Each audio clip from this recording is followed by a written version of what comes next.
I banned my son's girlfriend from my house. My son Jake is 22, and about a month and a half ago, he started bringing this girl Viv over to our place. The first time he mentioned bringing her, I went all out. Made lasagna, garlic bread, salad, the whole thing. I wanted to make a good impression because Jake seemed really into her. She showed up 40 minutes late. No text, no call. Just walked in while we were all sitting there with cold food on our plates. She didn't apologize or anything. Just sat down and started eating like nothing happened. I looked at Jake and he just shrugged. After dinner, everyone helped clean up like we always do. My husband grabbed plates. My younger son Cameron started loading the dishwasher. Jake was wrapping up leftovers. Viv just sat at the table scrolling on her phone. I figured maybe she was nervous or didn't know our routine yet, so I let it slide. For dessert, I had set up this thing where everyone decorates their own cupcakes. I put out different colored frostings and sprinkles and stuff. It's something we've done since the boys were little. Cameron was making some ridiculous design and Jake was helping his dad. I asked Viv if she wanted to join and she looked at me like I'd asked her to scrub the toilet. She said she wasn't really into that kind of thing and just took a plain cupcake and ate it on the couch. Then she started coming over every single day. At first I thought maybe they were just in that honeymoon phase where they want to be together all the time, but it became clear pretty fast that she wasn't coming over to hang out with Jake. She was coming over because we have food and air conditioning and her apartment apparently sucks.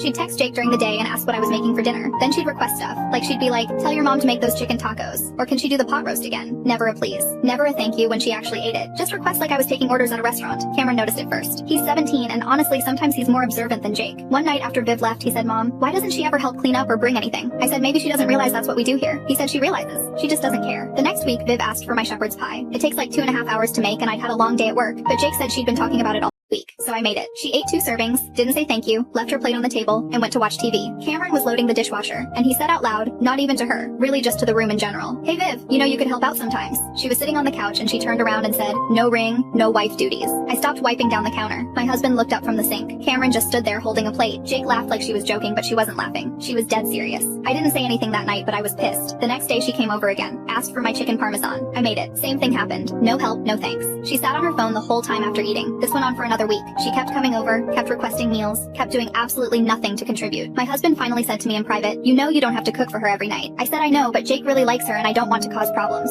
Then came the night that ended it. Viv texted Jake in the afternoon asking if I could make steak. We don't usually do steak on weeknights because it's expensive, but Jake said it was her birthday week, so could we do something nice? Fine. I went to the store, bought steaks, made mashed potatoes, roasted vegetables, even baked a small cake. She showed up an hour late. Again, we'd been waiting to eat. The steaks were getting cold. She walked in, no apology, sat down and started cutting into her steak. She took one bite and said, it's kind of dry. Can you make it more medium rare next time? Cameron dropped his fork. My husband put his hand on my arm like he knew what was coming. Jake said, Viv, come on, that's rude. She said, what, I'm just giving feedback. I stood up. I said, Viv, I've cooked for you almost every night for over a month. You've never once said thank you. You've never helped clean. You've never brought so much as a bag of chips. You show up late constantly. You make demands. And now you're sitting here criticizing a meal I spent money and time on that we made for your birthday. She looked at Jake like she expected him to defend her. He was just staring at his plate. She said, I didn't ask you to do all that. I said no, but you sure didn't stop me either. And when my son asked you to help out, you said no ring, no wife duties. So let me make this clear. You're not my daughter-in-law. You're not even a polite guest. You're banned. Don't come back.